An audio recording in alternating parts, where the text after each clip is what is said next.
Okay, welcome back to the Macbeth Bible. In my first video we looked at this quotation. This is the next one in the resource. All hail Macbeth that shalt be king hereafter.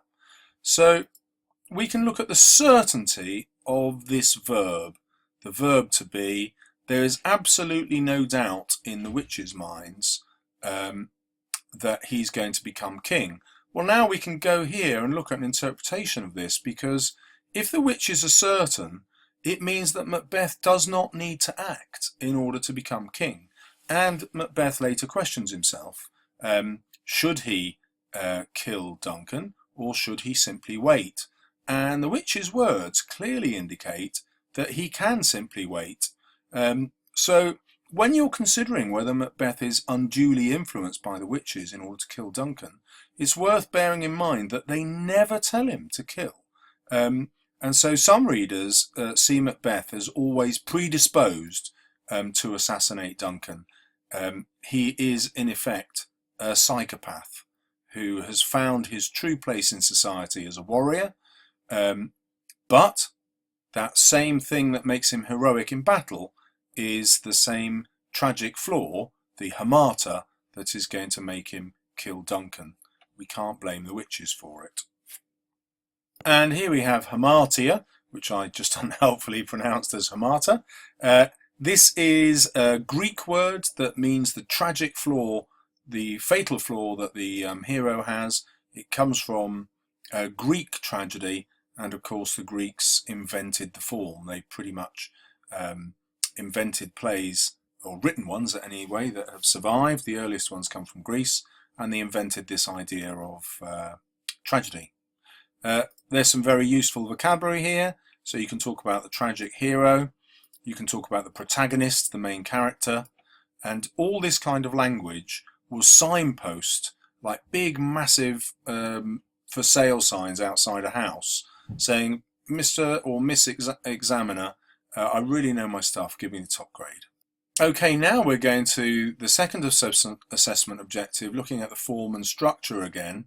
Well, let's look at the pun that's going on here. All hail is a salute, all hail Macbeth, but it also is a synonym for hail in the weather, and it links Macbeth directly with the witches, who had this pathetic fallacy here, if you like, where the weather reflects the evil intent of their meeting. And this shows how Macbeth is intertwined with them in evil, because the language used to describe him follows the same semantic field as the pathetic fallacy here. Okay, well now we come down to assessment objective 3, the relationship between Shakespeare's text and the context in which it's written. Well, all hail is a Roman salutation, so it's typically associated with Hail Caesar. Well, what makes Caesar interesting to the Elizabethans is that he becomes a dictator. So he takes power when he shouldn't. Rome was a republic, and he becomes a dictator and then is assassinated. And you probably know that Shakespeare wrote a play about this, Julius Caesar. So he's deliberately referencing that here, because that title automatically suggests that Macbeth will become a dictator, and by implication will also be assassinated. So there you have some interesting context. If you want to go way out on a limb here, you might suggest that Shakespeare is possibly suggesting the idea of kingship is wrong. He might actually be a republican at heart. Well, of course, that won't do him any good, because we didn't get rid of the power of the monarchy until probably the late 19th century. But there you go, you've got plenty of there to consider with your context. Okay, let's pop down and look at the extra vocabulary I gave you.